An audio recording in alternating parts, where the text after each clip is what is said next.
Sorry Mas Fajar, bisa dijelaskan lagi tipsnya? Kalau kami tipsnya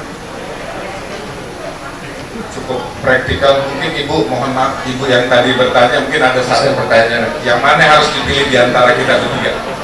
Kayaknya kita itu saling komplementer, Bu, saling melengkapi ya. Bahkan barusan setelah mendengar penjelasan Mas Kris sama Mas Umar ini, saya kepikir tadi bahwa sebenarnya kita bisa ada banyak data yang dari sana itu sumbernya jelas, bisa langsung kita masukkan link ke dalam profil caleg yang terkait di Jari Ungu gitu, ketimbang mengenali parpolnya. Oke, makanya yang kami tonjolkan itu foto caleg gede-gede, nama partainya pun ya ada, tapi juga kami nggak terlalu, karena kami percaya bahwa caleg lah yang menentukan. Jadi kenali caleg. Untuk mengenali caleg bisa datang ke website Jari Ungu, lihat berita mengenai mereka, lihat berita mereka. Kalau berita ada, kami sendiri sudah menemukan ada beberapa caleg yang akan dari daerah kami itu 5 tahun terakhir itu beberapa tahun terakhir dia kena kasus di Majelis Kehormatan DPR-nya masalah bolos. Dari tadi ya, dari teman Kontras dan dari Ungu dan saya pula ya, itu kan tipsnya merujuk pada situs masing-masing. Artinya pemilih itu kita ajak untuk aktif ya, untuk aktif untuk mengecek para caleg pilihannya atau caleg idamannya.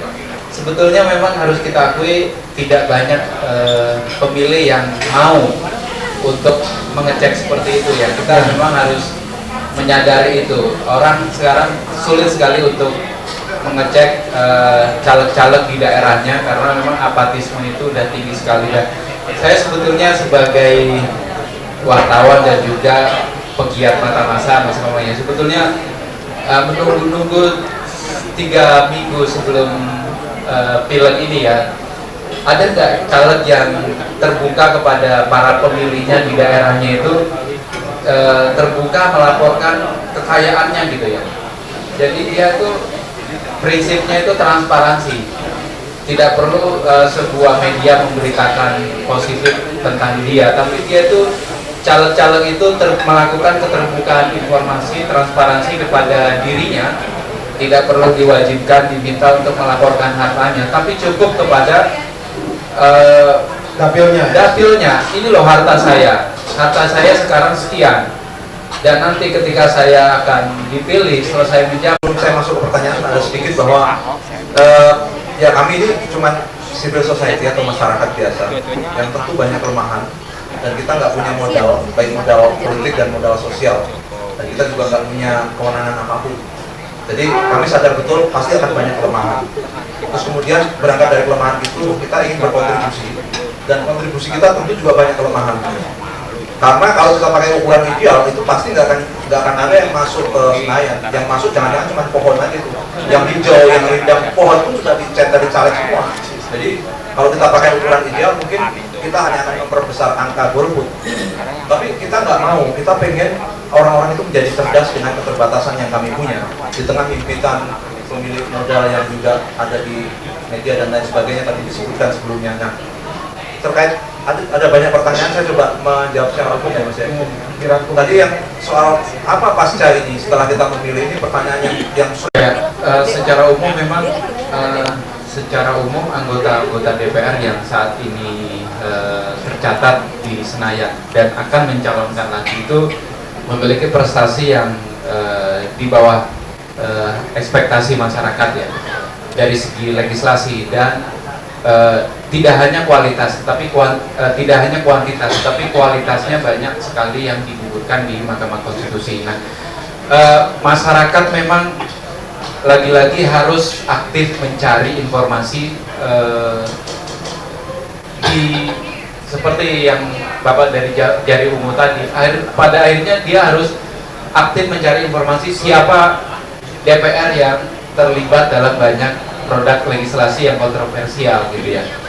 Nah, ini celakanya bagi masyarakat sipil ketika dia harus memilih orang yang akan dia wakili, dia sendiri yang dituntut untuk lebih memiliki energi yang ekstra gitu ya. data-data yang tersedia di Kontras, di kami, di Jaring Ungu itu data-data yang tidak sehari-hari dapat dikonsumsi oleh masyarakat gitu ya, kecuali itu oleh upaya masyarakat sendiri untuk mencari. Karena kami nggak bisa bilang apa walaupun kami punya data. Masalahnya banyak juga yang baru itu totally blank berita mengenai mereka, ya kan? Kami di database Jaring Ungu banyak yang calon baru, beritanya kosong sama sekali, jadi nggak tahu siapa. Nggak pernah ada catatan. Nggak pernah ada catatan. Apakah dia lebih baik daripada yang sekarang ini yang udah pada jelek? Nah itu kan jadi pemikiran kami. Nah ini tadi kebetulan dari Mas Umar dia cerita mengenai masyarakat susah cek profil caleg. Tadi ada yang juga nanya itu. Ya. Jadi kita juga bingung ya terus terang ya. Baru belakangan kami juga dia bingung. Mengapa susah banget mempublikasikan profil caleg ya? Masa kita yang harus mencari tahu mengenai caleg gitu ya? Masa ya kita hanya memilih caleg berdasarkan siapa yang sering wajahnya muncul di angkot yang saya naik, yang senyumnya paling manis, tanpa saya tahu siapa dia. Harusnya itu kan negara yang mempublikasikannya, ini loh orangnya. Itu bahan pemikiran buat kita ya, mengapa susah bener. Bahkan Jaring Ungu itu kita mencari data masih hampir 200, DPRD lagi, waduh susah bener itu. Setengah mati. Tapi kita bilang loh, kok ini kok malah kita yang nyari tahu mengenai orang. Pikir itu aja. Apa Ya. saja yang sudah dilakukan untuk reach out, menjangkau pemilih yang mungkin tidak punya akses internet?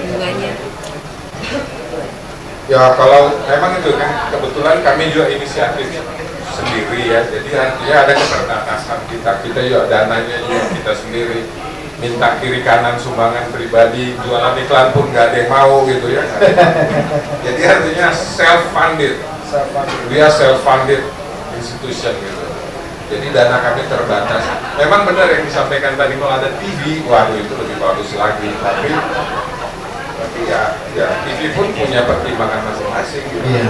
Cuman tadi ada satu yang menarik itu yang Bapak sampaikan tadi. Ini internet paling cuma berapa persen sih menjangkaunya? Apa yang kita bikin ini ada gunanya atau enggak sih? Iya. Saya cuma ingin mengutip satu status BlackBerry-nya kawan saya, Pak Eri Riana Harjapa Mekas. Iya. Yang bahasa Inggrisnya kalau diterjemahin bahasa Indonesianya gini, daripada mengutuk kegelapan, lebih baik kita nyalakanlah lilin. Yang kami lakukan ini ya mungkin hanya lilin Pak, mungkin ya, tapi ya minimal kita bilang ya itulah yang udah bisa kita lakukan. Kalau yang sekarang ini kan kebetulan kita promosikan yang bersih. Kalau dulu 2004 waktu jangan pilih politisi busuk, itu bukan lagi protes, itu udah segala macam bentuk cacian dan bahkan ada gugatan juga itu. Bahkan ketika kita DPR, wah ini nih yang dulu mempromosikan saya. Gitu. Tapi ternyata dia busuk juga, dia menolak itu pansus Trisakti Semanggi waktu itu. Berarti bener dong gitu. Jadi kalau sekarang kebetulan tidak ada karena kita mempromosikan yang bersih-bersih. Kan nggak mungkin orang malah dipromosikan bersih gitu. Nah yang nggak dipromosikan justru malah ngiri. Kalau saya kenapa nggak dipromosikan? Ya udah mana CV-mu? Begitu diminta CV, bikinnya cuma dua linia. Begitu di tracking segala macam, wah ternyata nggak layak gitu. Jadi nggak ada kalau 2014 ini. Tapi yang ngiri minta dipromosikan bersih banyak mas. Cuman kita hati-hati banget itu. Kemudian yang apa tadi? Pemilih muda, bagaimana membuat mereka tidak apatis? Yang pertama, yang pertama kita kan punya sekolah HAM untuk mahasiswa. Kita sudah jalan dari tahun 2008, kurang lebih sudah 5 tahunan. Itu setiap sekolah HAM itu dari perwakilan 3 provinsi itu 1 mahasiswa. Dan itu sudah jalan dari 2008. Nah, sampai sekarang kami menjalin kontak dengan mereka. Kami jadikan mereka sebagai kontributor informasi Kontras di komunitas mereka masing-masing, baik di kampus maupun di masyarakat sekitar. Nah, di momentum saat ini kita sampaikan bahwa ini loh, Kontras punya bersih 2014, tolong sampaikan ke komunitas terdekatmu. Kita juga SMS mereka. Itu satu, sekolah HAM mahasiswa. Yang kedua, tadi saya sudah sebutkan soal radio komunitas. Kebetulan kita sudah memulai kerjasama dengan 800 radio komunitas. Memang bukan media mainstream, tapi ya itulah kita berusaha untuk menjangkau seluasnya yang bersih dan capres yang tidak melanggar HAM itu. Ya. Tapi memang lebih gampang mengutuk kegelapan ketimbang menyalakan lilin. Dan aura pesimisme itulah yang sebetulnya perlu kita tantang, kita pertanyakan. Kita selama ini sering merasa semuanya tidak di tangan kita, karena sudah sekian lama kecewa, mungkin setelah reformasi harapannya begitu besar, dan sekarang kok kondisinya masih begini-begini saja. Gampang sekali untuk patah hati, patah arang, dan kecewa. Tapi ya teman-teman tiga ini membuktikan ya masih ada harapan kalau kita sendiri turun dan membuat sesuatu. Jadi tentu saja tidak akan cukup. Itu yang mungkin beberapa kawan bertanya, masih mungkinkah punya harapan gitu, masih bisakah ini mengubah sesuatu? Tentu saja tidak akan bisa. Teman-teman ini hanya menunjukkan bahwa kami berkontribusi mencoba berbuat sesuatu, dan selebihnya ya harus semua bersama-sama melakukan sesuatu. Jadi mungkin itu yang bisa kita share untuk malam ini. Tentu saja apa yang akan teman-teman lakukan dengan informasi ini akan tergantung pada